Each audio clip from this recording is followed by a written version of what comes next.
Nosso estudo de hoje está na segunda carta aos Tessalonicenses, capítulo 3, versículo 2, onde Paulo fala o seguinte: "E para que sejamos livres de homens dissolutos e maus, porque a fé não é de todos."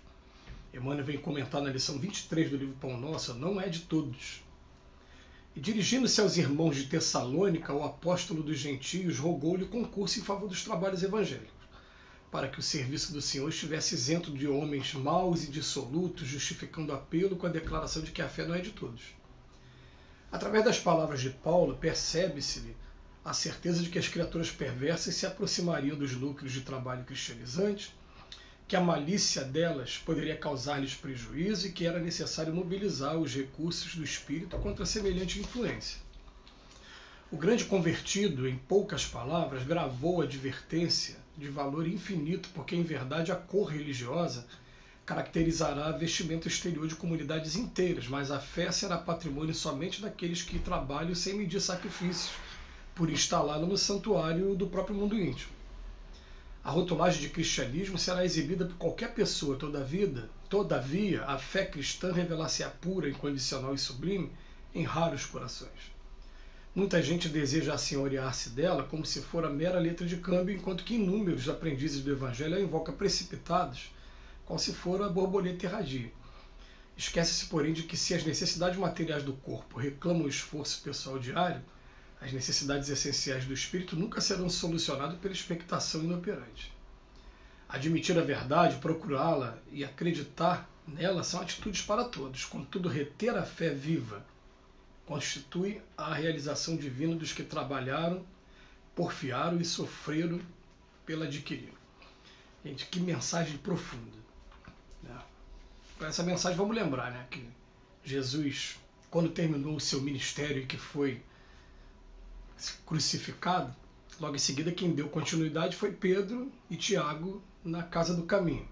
Está lá descrito no Atos dos Apóstolos. Mas no Atos dos Apóstolos também vem dizendo que Paulo estava na estrada de Damasco, perseguindo os cristãos, e fica cego à visão do Cristo, e a partir daquele convite aí ele começa a ser um trabalhador incansável da divulgação do cristianismo. Só que ele vai para regiões que a gente conhece hoje como Grécia, onde fica Corinto, onde fica o Tessalônica, realmente essa carta aqui. Ele vai para regiões como a Turquia, onde fica Gálatas, onde fica os Filipenses, onde fica aquelas igrejas da época.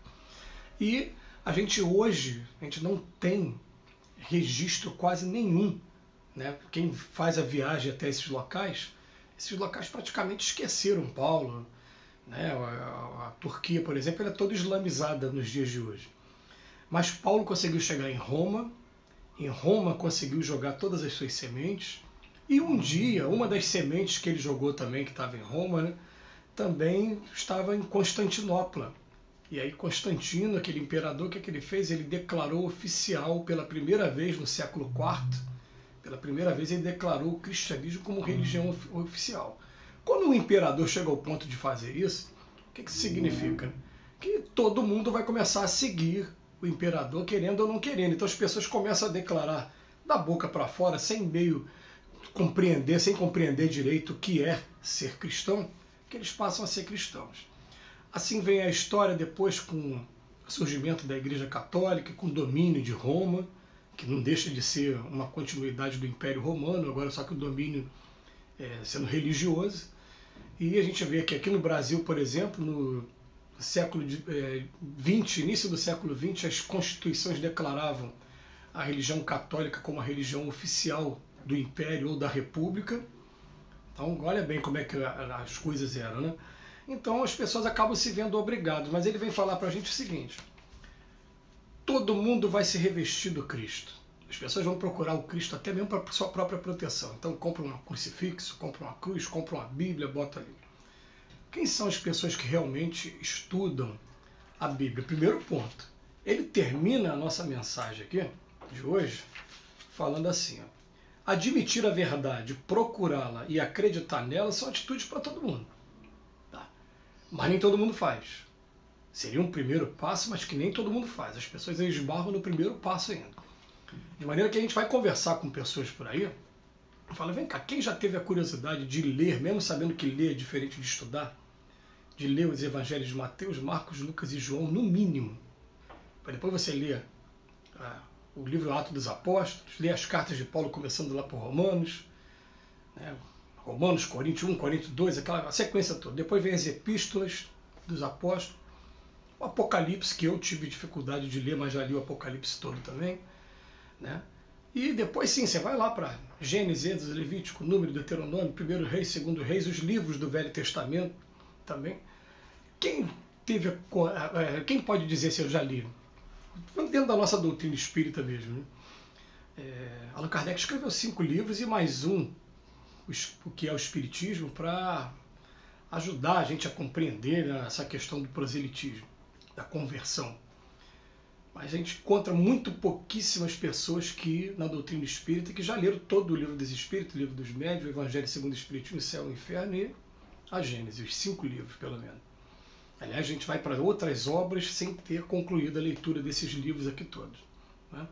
Isso é só o primeiro passo, porque ele vem falar para a gente o seguinte, fala, contudo, reter a fé viva é só uma realização divina daqueles que trabalharam, porfiaram e sofreram para adquirir. Ele fala até anteriormente, no parágrafo anterior, ele fala assim, vem cá, olha, necessidade do espírito nunca vai ser solucionada pela expectação inoperante, não. Você ficar esperando, estudando e não faz nada, não toma iniciativa de nenhum trabalho em prol da comunidade que a gente está inserido aqui. Ué, a gente não está desenvolvendo o cristianismo dentro da gente. A gente desenvolve o cristianismo sim, quando a gente estuda, busca reforma íntima para que as pessoas não sofram mais com os nossos defeitos, a gente aprenda a perdoar, aprenda a ter indulgência com a imperfeição dos outros, aprenda a não ter preconceito, que é a benevolência para com todos, essa é a caridade segundo entendia Jesus. E a partir daí a gente começa a se entregar a atividades iluminativas também, ajudar no campo material, tudo bem, mas ajudar também no campo moral daqueles que se interessarem, porque a gente sabe que não é todo mundo que está interessado, não. É assim que é a parte mesmo do negócio. Eu vejo aqui por mim mesmo, né, eu fazendo esses vídeos, e às vezes eu vou ver lá, eu fiz um vídeo desse, teve 12, 15, 20 visualizações. Faz um vídeo musical, faz um vídeo falando de jogo de futebol, você vai ter 200, 500, ou então igual musical, então durante a época da pandemia passou de 1000 algumas visualizações, né? Mas por quê? Porque isso aqui não interessa. A maioria das pessoas ainda estão meio que anestesiadas ainda e não conseguiram abrir os olhos também para a necessidade que a gente tem de buscar as necessidades do espírito. Abrir os olhos para o espírito, é simplesmente isso. E nem desconfiam elas que a gente vai continuar tendo a nossa vida normal, como todo mundo, tendo o nosso trabalho, nossa família, né? Mas, a partir de agora, estudando isso diariamente e procurando praticar entre aqueles que estão convivendo com a gente e procurando nos avaliar também aonde eu estou falhando, aonde eu não estou falhando. E esse é o trabalho que ele fala, trabalharam, porfiaram e sofreram para adquirir. Tem coisa que é sofrimento mesmo, porque a gente largar a nossa zona de conforto, largar os nossos impulsos mais primitivos dentro da gente, é sofrimento. Você tem que segurar ali, né, aquela agressividade que é um impulso dos mais primitivos. Você tem que segurar a agressividade para aprender a compreender a dor do outro. Você tem que segurar o seu impulso também sexual, que também é um impulso dos mais primitivos. Estava lá nos animais, está lá nos animais, está trazendo até hoje. E são esses dois impulsos, principalmente, são impulsos que demandam muito trabalho, muita dedicação, e tem muita gente que às vezes acha que já conseguiu alguns progressos até a hora que ser testado mesmo, ser provado mesmo. Porque na verdade o progresso quem conquista é quem trabalhou, porfiou e conquistou mesmo, né, como diz aqui na mensagem de Emmanuel. Então é um trabalho para a gente começar a pensar assim, a gente vai encontrar todo mundo dizendo, sou cristão, sou. É de qual denominação? É dessa, daquela, no primeiro momento levantando uma bandeira como se fosse um time de futebol. Eu sou desse time, eu sou daquele time, eu sou desse outro. Mas quantos já se interessaram pelo estudo constante, pela busca pela prática e depois pela busca também de estar disseminando essa luz? Aí vai um espaço muito grande em que a gente está aí, ó, as várias experiências na matéria, tentando tomar os primeiros passos. Que a reflexão fique para cada um de nós e que Jesus nos abençoe hoje e sempre.